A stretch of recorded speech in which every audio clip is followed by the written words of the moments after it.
आईनी तरमीम पर इत्तेफाक राय पैदा करने की कोशिशें जारी। खुर्शीद शाह की ज़ेर सदारत पार्लिमानी खसूसी कमेटी का इन कैमरा इजलास।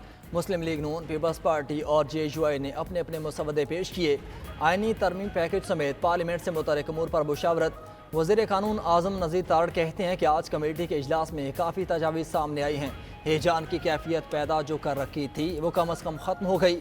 JUI सरबराह मौलाना फजलुर रहमान ने कहा, हुकूमत ने पहली दफ़ा अपना ड्राफ्ट शेयर किया है, अब देखते हैं कि बात कहां तक पहुंचती है। बिलावल का शिकवा जायज़ है, हमने उन्हें ड्राफ्ट देना है। हमारा सवाल तरमीम से मुतालिक है कि इतनी उजलत क्या है, हमारे लिए 25 अक्टूबर ज़रूरी नहीं। PTI रहनुमा आमिर डोगर बोले, हुकूमत ने जो ड्राफ्ट कमेटी में बताया है वो उजलत में था, हमें दोनों ड्राफ्ट मिल गए हैं, इस पर हम अपनी पार्टी में मुशावरत करेंगे।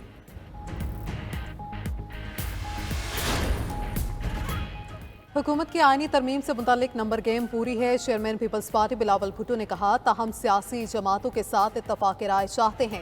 हुकूमत इस मामले पर पुरएतमाद है। उम्मीद करते हैं अपोजिशन जमातों के साथ मुशावरत से इत्तफाक राय पैदा करें। हम सिर्फ मुखालफत बराए मुखालफत नहीं करना चाहते। मेरी कोशिश होगी कि तमाम जमातों को साथ मिलाऊं और हुकूमत को मुश्तरका मुसविदा पेश करूं।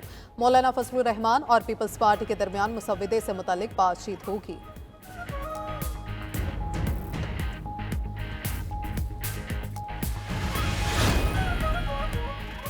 तरामीम के वोट के लिए हमारे MNAs को 20-20 करोड़ की ऑफर्स हुई। रहनुमा तहरीक इंसाफ असद कैसर का इंकशाफ। कहा, हमारे अरकान असम्बली पर दबाव डाला जा रहा है मगर हमारा कोई MNA नहीं टूटेगा।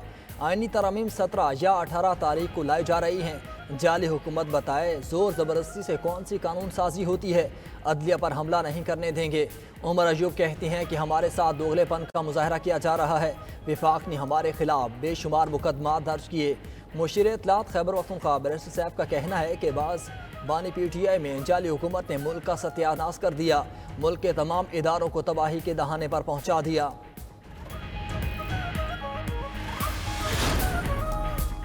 चीफ जस्टिस काजी फायज ईसा के रिटायरमेंट पर फुल कोर्ट रेफरेंस 25 अक्टूबर को होगा। रेफरेंस 25 अक्टूबर को 10:30 बजे कमरा अदालत नंबर 1 में होगा।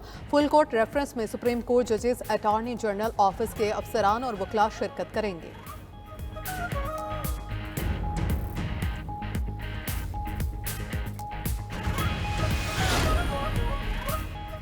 तहरीक इंसाफ की जानिब से इल्तिवा मांगना ताखीरी हरबा है। चीफ जस्टिस काजी फायज ईसा के तहरीक इंसाफ इंट्रा पार्टी इंतखाबात फैसले के खिलाफ दायर नजर सानी दरख्वास्त पर समाअत के दौरान रिमार्क्स।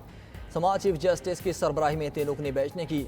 जस्टिस मोहम्मद अली मजहर और जस्टिस नुसरत हिलाली 3 रुकनी बेंच का हिस्सा थे।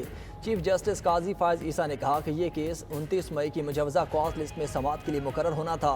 एडवोकेट अली जफर की 4 जून तक उमूमी इल्तिवा की दरख्वास्त थी। बेंच में शामिल एक मेंबर की ओपन हार्ट सर्जरी हुई। ढोलची ने इंट्रा पार्टी इलेक्शन केस को बल्ले के निशान का केस बना दिया। ढोलची पहले अदालती फैसले को पढ़ें फिर तनकीद करें।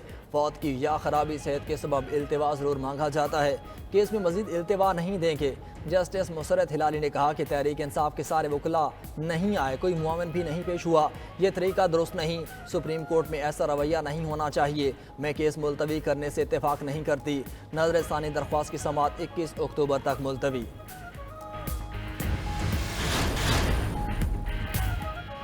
Karachi regional election commission office में NA 231 के वोटों की दोबारा गिनती के दौरान हंगामा राई।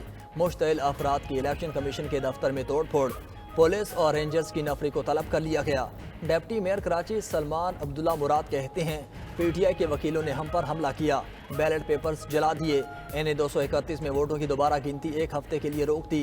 इलेक्शन कमीशन का हंगामा राई। बैलेट पेपर्स के जलाए जाने और चोरी होने के मामले का नोटिस। सूबाई इलेक्शन कमीशन सिंध से फौरी रिपोर्ट तलब कर ली। मुमकिना आईनी तरमीम का मुसविदा आम करने की दरख्वास्त काबिल समाअत होने पर फैसला महफूज। Chief justice Islamabad high court Aamir Farooq ने साबिक सेनेटर मुस्तफ़ा नवाज खोकर की दरख्वास्त पर समाअत की।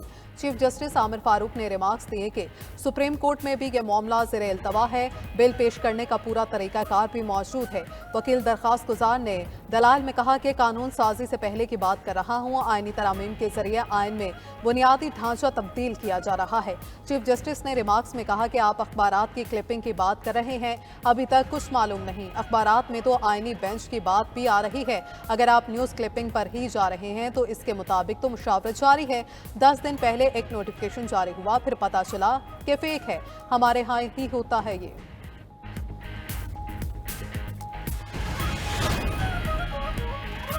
सुप्रीम कोर्ट में अराजी से मुताल्लिक़ केस की समाअत में चीफ जस्टिस काजी फायज ईसा के रिमार्क्स। कहा, आप मुझे बात करने दें, हम अपने ज़माने में सोच भी नहीं सकते थे कि जज बोल रहा हो, हम बीच में बोलें।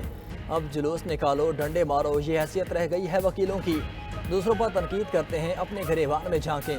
मुहज़्ज़ब मुआशरों में इख्तिलाफ राय रखने का भी एक तरीका होता है। सुप्रीम कोर्ट के फैसले पर अमल दरामद ना हो तो तौहीन अदालत का नोटिस होता है। अदालत ने दरख्वास्त वापस लेने की बुनियाद पर मुस्तरद कर दी।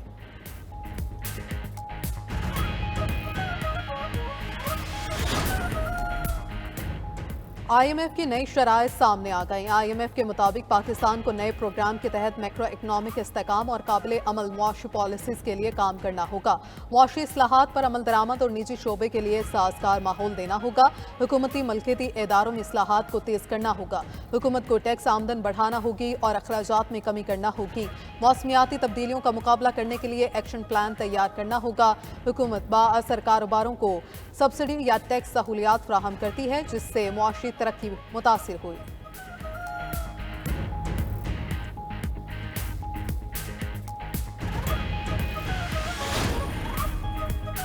पाकिस्तान और तुर्कमानिस्तान के मजबूत ताल्लुकात हैं। सदर मुमलिकत आसिफ अली जरदारी का अशकाबाद में बैनुल अक़वामी फोरम से खिताब। बोले, दोनों ममालिक एक दूसरे को कद्र की निगाह से देखते हैं।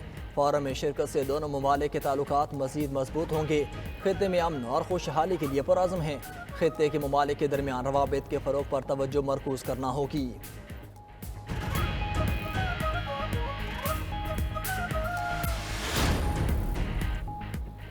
दौरा पाक सऊदी अरब ताल्लुकात में मज़ीद इजाफे का बायस बनेगा। सऊदी वज़ीर सरमायाकारी खालिद बिन अब्दुल अजीज़ का इस्लामाबाद में पाक सऊदी बिजनेस फोरम से खिताब।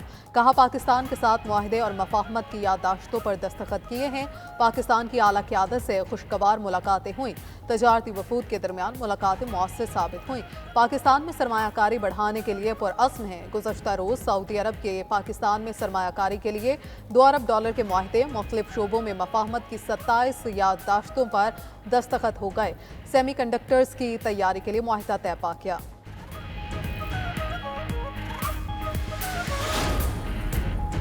बलोचिस्तान के इलाके दुक्की में मुसल्लह अफराद के कोयला खानों पर हमले, 21 कारकुन जाम हक, 7 जख्मी। डिस्ट्रिक्ट चेयरमैन के मुताबिक मुसल्लह अफराद ने दस्ती बम, रॉकेट लॉन्चर्स और दीगर हथियारों से हमला किया। कोयले की 10 खानों के इंजन भी चला दिए गए। जाम हक मजदूरों का ताल्लुक अफगानिस्तान, कशलाक, योब और दीगर इलाकों से है। कानून नाफिज करने वाले इदारों के एहलकारों ने इलाके को घेरे लेकर हमलावरों की तलाश शुरू कर दी।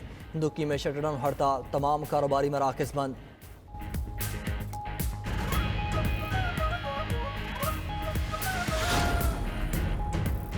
दासू हाइड्रल पावर प्रोजेक्ट पर हमले के मास्टरमाइंड गिरफ्तार, 2 दहशतगर्द फरार की कोशिश में मारे गए। CTD के मुताबिक हुसैन और अयाज समेत 5 दहशतगर्दों को थ्रेट अलर्ट के बायस साहिवाल जेल से मुंतकिल किया जा रहा था। नामालूम दहशतगर्दों ने साथियों को छुड़वाने के लिए हमला कर दिया। दहशतगर्द हुसैन और अयाज फायरिंग के तबादले में मारे गए। 3 दहशतगर्द अलग जेल वैन में होने की वजह से महफूज रहे। दासू हमले में मुलव्वस दहशतगर्दों को अदालत सजाए मौत सुना चुकी थी। 14 जुलाई 2021 को दासू हमले में 9 चीनी बाशिंदों समेत 13 अफराद हलाक, 20 से ज्यादा जख्मी हुए थे।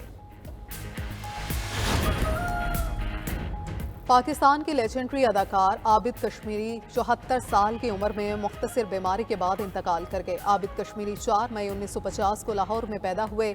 सैकड़ों टीवी, स्टेज ड्रामों और फिल्मों में काम किया।